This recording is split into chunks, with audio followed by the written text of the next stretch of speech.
In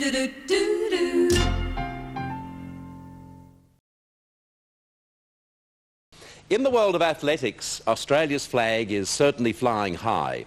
Debbie Flintoff-King and Lisa Martin both brought home medals from Seoul. And now Ballarat runner Steve Moneghetti has just returned from England, where he recently finished second in the London Marathon. Please welcome Steve Moneghetti.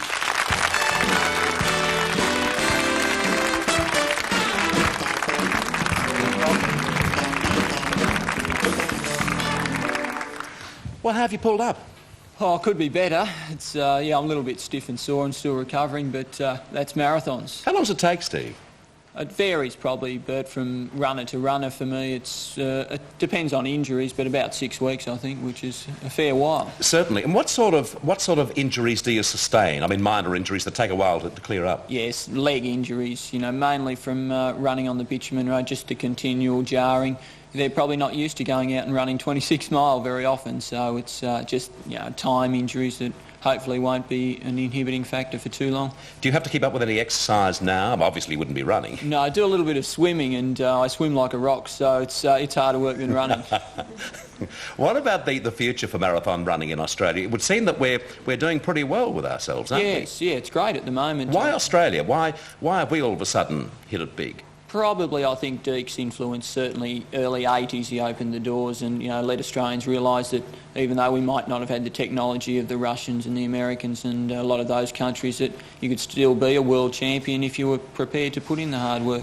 Steve, I'm told he's been fantastic to you at a personal level. Obviously, he's a bloke that doesn't mind sharing success. No, well, in his position, he could quite easily, not have a lot to do with me and be very secretive, but he's quite the opposite. He takes me under his wing and really gives me a few hints, and he did that just prior to London, and he's terrific. He's great. How far was London?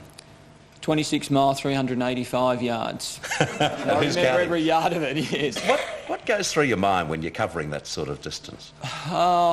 I suppose you're trained to really know that you're going to run the distance, and it comes down to fellow competitors, your drink stations, your times along the way, if you're on schedule for a fast time, and who's in the group. You're always looking for the Kenyans, the Africans, and just trying to keep your rhythm together and do the best you possibly can. I was talking to one of the boys around here yesterday who's very much into sport, and he was talking about the brick wall that you guys can face and crash through. What does all that mean? I think the human body was only meant to run about 20 mile at 5-minute mile pace, and unfortunately the marathon's a bit further than that. So you get to about the 20 mile mark and you can start to, your body switches over from, it virtually uses up all its body fluids and starts eating away body fats. And if you're not trained to adjust to that, if you've never had your body go through that process, you can hit what is virtually a brick wall. Suddenly you can be running along very easily, and within a couple of minutes you can suddenly be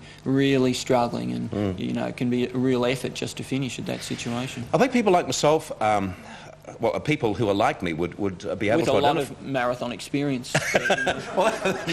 Well, yes, in some ways, yes. I have covered marathons, but not in the same style as yourself. But I find when all of a sudden you get that exercise kick, and quite often when you're a little overweight like myself, or the way I used to be, yes, people will suggest what you should be doing, and if you overdo it, there's a sort of an area that you get yourself into where, I don't say you hallucinate, but you don't feel normal. Right. What causes that? Oh, you might be overdoing it, or I probably feel like that at the end of a marathon as well. It's you've ran out of so much energy that your mind starts wandering, and you're probably pushing it a little bit too hard at that time. And people get very keen early on, and suddenly the work starts catching up with them, and they think, hey, maybe this running cape is not quite as good as what it used to be. And that's where you need variety. Run with people, and use a bit of conversation to there's an old rule in athletics that if you're running along and you can talk, that's a good pace. Once you get to the stage where you're starting to be more breathing than talking, that's when you're starting to get into problems. Steve, you love it obviously, but what do you do with the rest of your life? How can you make a living? Well, I'm actually a part-time teacher up in Ballarat, and at the moment I've got 6 months off, but Ballarat East High and the Education Department have been very flexible and allowed me, to go away on these trips, and there's not a lot of time left really when you're travelling overseas so often.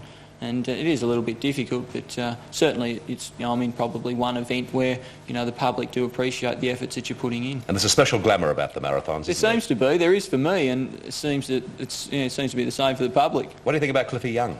Yeah, he's a great man, good old Cliffy, yes. Between you and me, is there any chance he could do himself any harm?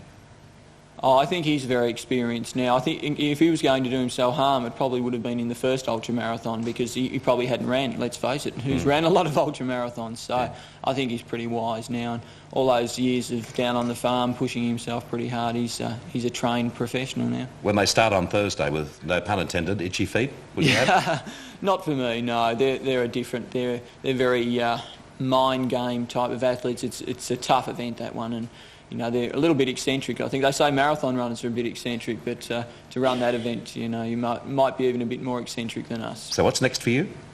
Recovery. I've got that's the number one key, and when the legs say I'm ready to go again, we hope to be ready for the Commonwealth Games next February. So everyone would see today you're a great young bloke and an absolute tribute to the country. So good luck in that and all that you do, Steve. Thanks, Bert. Steve Moneghetti.